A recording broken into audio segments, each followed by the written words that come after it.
ગિરગઢા તાલુકાના જૂના ગામે 42 વર્ષીય મહિલા પર ખુખાર દીપડાએ હુમલો કરતા તેને તાત્કાલ ઉના સરકારી હોસ્પિટલે ખસેડવામાં આવી।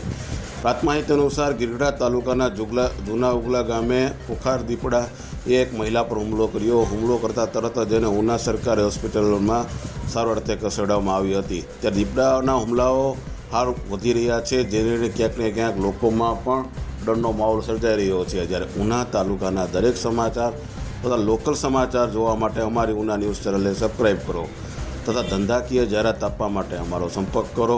આ સમાચાર આપ ફેસબુક પર જોતા હોય તો અમારી આઈડી ફોલો કરો। આ સમાચાર આપ ઇન્સ્ટા આઈડી પર જોતા હોય તો અમારી આઈડી ફોલો કરો।